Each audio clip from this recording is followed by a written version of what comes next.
Welcome back, YouTubers, for another Q&A 195 of us, the British Fist. Ka-ching. I am Mr. Parkin. I probably wore this t-shirt in over half the fucking Q&As, and this guy sitting next to me, doing that weird thing with his hand, is NJ.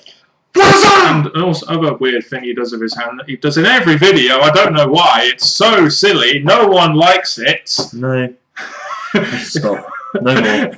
If you have any questions, put them in the comment section below. We appreciate your questions very much, as this, like NJ says many times, this is one of our favourite videos to do of the week.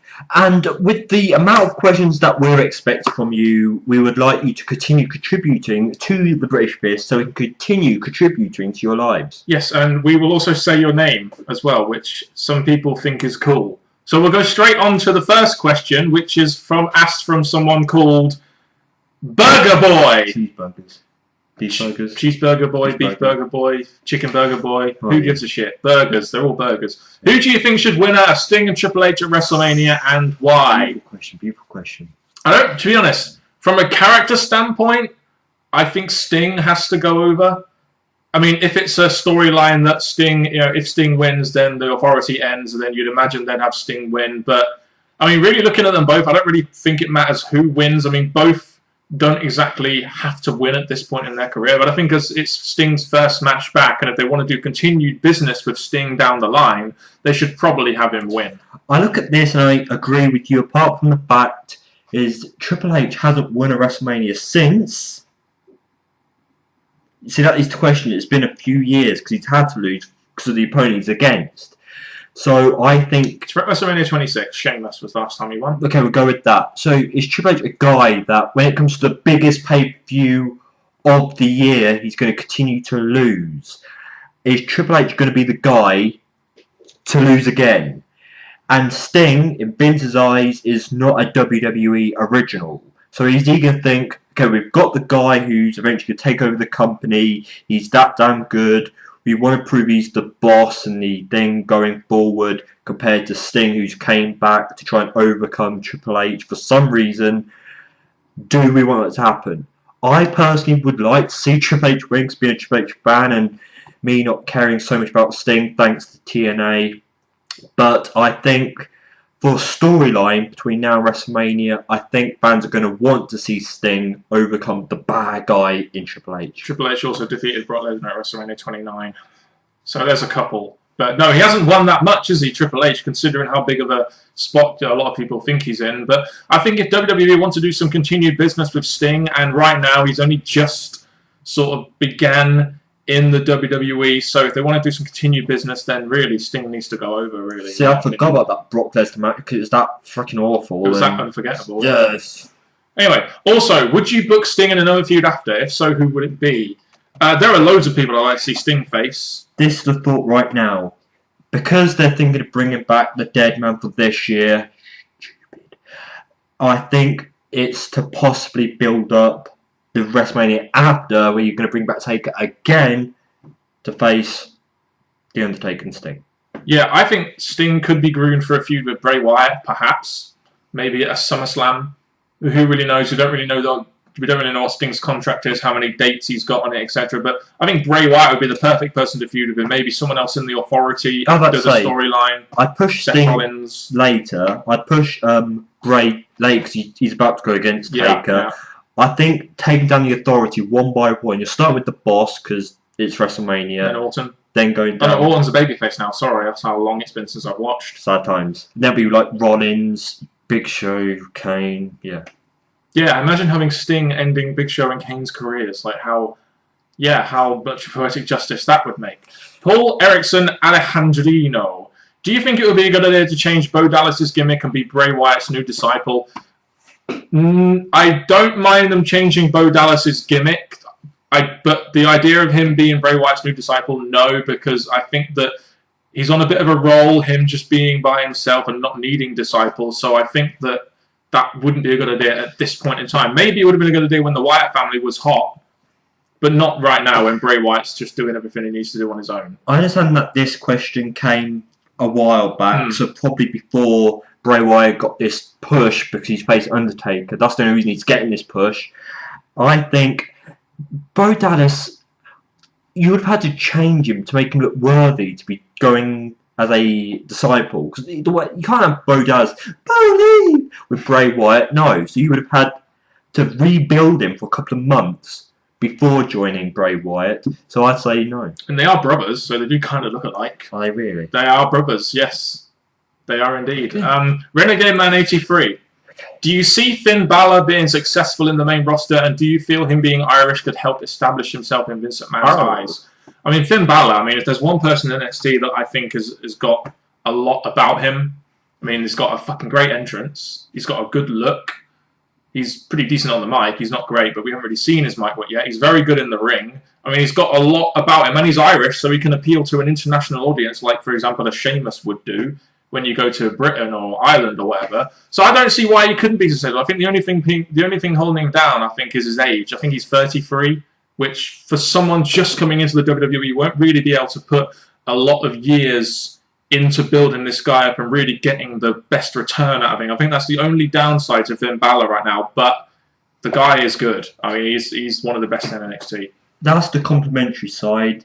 The negative side is you put in Vince McMahon's eyes, and his eyes are going a bit cross-eyed right now. True. I mean, you actually bring up a good point there. I mean, Vince McMahon looks at most guys in NXT and just thinks to himself, you look a bit like Shawn Michaels when you do that. What do you say? You look a bit like Shawn Michaels, and I do not want to be Triple H in this picture. I'm just saying. Where was I? Yeah, in Vince McMahon's eyes, most people in NXT won't make it on the main roster. We've seen what's happened with most of the guys that they brought up from NXT, which Triple H has massively had a hard-on for, and Vince McMahon's just gone, nah. And here's me hoping that that's the reason why I'm not looking forward to NXT's coming into the WWE, but Bray Wyatt is getting to face The Undertaker, if Undertaker accepts, which he will, because it's WrestleMania. And Roman Reigns is in the main event, and so Seth Rollins. There's possibly that Vince and Triple H are making friends again, and we can hope for the future of NXT. So really, it depends. Really, like the key word there is Vince McMahon. That is the key word there. Yes. Really. Do you think Roman Reigns should turn heel, knowing he's not getting the reaction he was expecting, especially with his promos? No. I still think even though he got the reaction of Royal Rumble, they should have kept pushing him as a babyface. In my opinion, just the reactions aren't all that bad lately, have they? For Roman Reigns. Well, since the Royal Rumble, yes, they went down that stupid path of jokey Reigns, but now they make him serious again. Now that he's trying to put down his doubters, as we heard on Raw, I think this is going to rebuild us to believe in Roman Reigns. Yes, I think it's to rebuild that. Yeah, I mean, I think that's one of the reasons why they put him with Daniel Bryan in a feud, because they wanted to try and they wanted two baby faces in a feud. They knew Bryan was going to get a great reaction. They made him kind of like the heel in the feud with Roman Reigns. The way he talked and the way he acted, which transferred a little bit of, baby face heat or whatever you call it to Roman Reigns. I don't know. It's the pruning of Daniel Bryan, as I've heard on a very famous podcast show, which a lot of you guys will probably know about. The best way to turn Roman Reigns to a strong base is feud with John Cena and for the WWE to do the right thing there. No, because whoever goes against Cena is usually heel. But anyway, who do you like more, DX or NWO? I mean.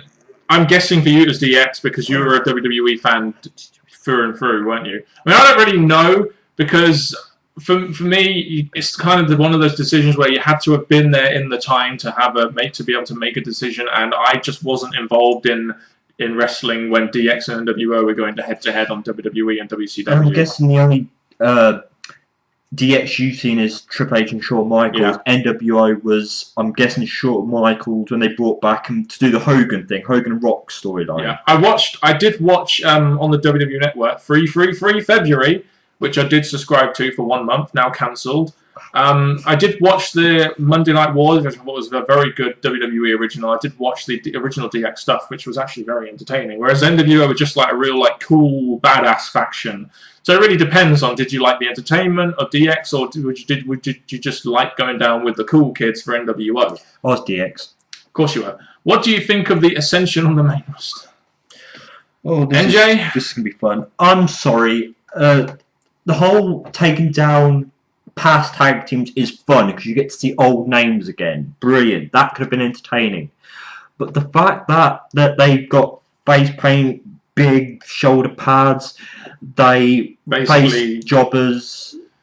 I just don't believe in the Ascension. It looked to me like WWE was just trying to change them into the what is it, Hawk and Animal? That's pretty much Road Warriors. That's pretty much what it seemed like WWE were trying to do. Let them be the Ascension. Don't make them into the new Road Warriors. That's so silly. All I can say is I think they lost to the primetime players on Raw.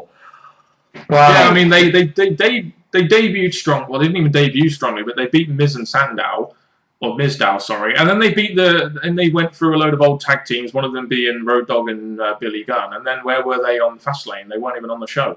So it's hard. I don't really. I see a future in them because they're still new. They're going to get a chance at some point, but the tag division itself is not really believable. RFV089 thoughts on the 2015 Hall of Fame class. Macho Man, yeah. Who else is in it though? What? I was going to say China. Rikishi! Yeah. Rikishi, yeah, I suppose. But who else is in it? I mean, I haven't really been paying much attention. I don't really know. I should know. There's a diva. Is it China? It won't be China. No way, because they just talked about her. I guess I saw fake pictures. I don't really know. I should know, because I've been watching Raw, but it's... But Macho Man's definitely deserved, and he's going to headline it. I hear Kevin Nash might be going in. I think he's, definitely could be in the Hall of Fame. As for that, I don't really remember off the top of my head anyone else. So you're going to have to give us your thoughts on that, I'm afraid. What triple threat was better?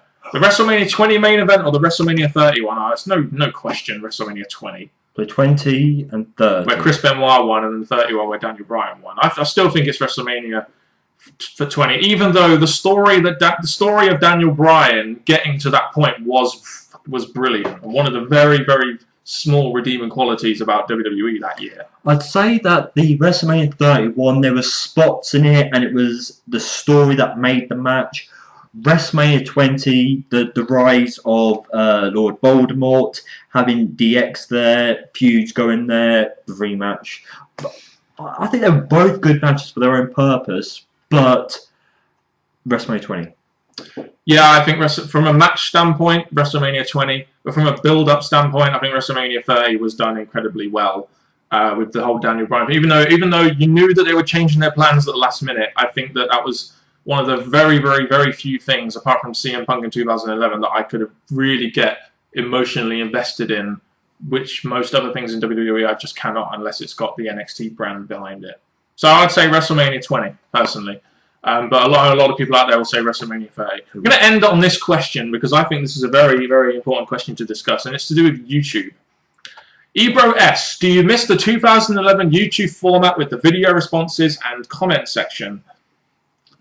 The video responses weren't really a big deal because normally people just took advantage of putting their Raw reviews up. Yeah, but at the same time, I think that in today's YouTube world, the problem is YouTube mainly focuses on the bigger YouTubers, and the bigger YouTubers get all the fucking plaudits, get all the viewers, etc. Because of the way that YouTube format is done now, where it begins with your what to watch instead of your subscriptions. So the actual video, when you get to the actual video and the comments, they fixed the Google Plus glitch. They fixed that. Oh, the comment section I'm not bothered about. The video responses I thought were fantastic. I mean, you could choose whether or not you wanted to show them. And it's like, with us, remember, like with Fall Killer, we used to always video response him, our TNA reviews, and that's how he noticed us and became friends with us. And I did the same with the Road Show, when I used to video response them, and that's how they got to get talking to us. It was very good for the smaller YouTubers out there that wanted to grow a little bit. And I think channels like, Cream Crazy or CC Network, as he's now known, and, Anything Goes Show, WWE, I'd happily accept a video response from them if it got them a few more viewers. I really would, and I think that's the problem with YouTube, is about the smaller YouTubers. It's so hard for them to fucking grow. This is where the main page, I think, it's when you go to a website or anything, it's the first page you look at. If it doesn't show or if it's too complicated to follow, you're not going to go on it again. So I think the layout of YouTube itself is what threw people off, because they'll see videos, they'll see channels, but they're not the smaller YouTubers, which are trying to, in most cases, thanks to YouTube now, make an earning. Yeah, I mean, it's just like, I'm on YouTube now and I'm getting recommended stuff. Like, it's got Off the Road Show on there, Anything Goes Show. You know, you've got Fool Killer, Delexman, who I'm not subscribed to anymore. But there are videos, you know, it says like a recommended list, and it's just like, well, I don't care. I don't care about these videos. You know, why are you showing me YouTubers of 6 million subscribers that I don't give a shit about? You know, that's the problem. That's the issue right now with YouTube. And the disappointing thing is, like, you hear all these other big YouTubers be involved with the YouTube creators. I don't know why they don't want to suggesting make change and stuff. But all I can hope is the future of YouTube should not be focusing always on the bigger ones, because obviously helping the little ones to grow is going to help YouTube in the long run. I mean, I understand that the big channels, you know, they earn a lot of money through YouTube, and YouTube want to make sure that those channels are, you know, being serviced well and continue on there. But, you know, it's just got to the point now where starting off on YouTube is harder than ever. I mean, when we started off, it took us a while to get to 100, then 200, then we kind of just grew really quickly. You know, you need to have something really specific, and you need to have something like really out there to be able to even get to 1,000 subscribers nowadays. I mean, there are channels out there that you look at them and you think, yeah, how do they have 400 subs? How do they have 300 subs? This is ridiculous. And that is a small factor, going back to the question on us, of why maybe it was involved in our reasoning for us not caring so much about our channel, because with the amount of changes and people not noticing us or getting involved with us, it's affected how we feel. Even though we still provide stuff, we're not as creative anymore. I mean, we used to, on an average video, we used to get around like 2,000-3,000 views, maybe a little bit less than that. And I know we were doing videos together, and I know we were putting out a lot of content like Raw and SmackDown and stuff like that. But at the same time, I think even if we did put a video out, I think it gets seen by less people because of the way YouTube is, because of the way the YouTube layout is. Instead of going straight to the subscriptions, where we would be probably on there, it goes straight to what to watch, where, you know, we'd probably be on the second, third page down. And who wants to scroll 2 pages down? You know, it's ridiculous. And it's a real problem, and that's a real problem with YouTube, in my opinion, especially for, you know, smaller YouTubers. I mean, we have nearly 4,000 subscribers, but we're still small. We like 4,000 subscribers is a healthy number, but it's our viewership, people who find our videos to watch it, which is the letdown part. But to finish on this on a good note, let's just say this. This video, we've given you the answers to our questions. You've got the chance to reply to the questions, ask more questions in the comment section below. Next week, hopefully we'll finish on a high note, but please continue to send in your questions. And from Mr. P, Mr. B, Mr. N, whatever you want to refer me as. To the B to the J. Thank you very much for watching, YouTubers, and believe in the British Fist.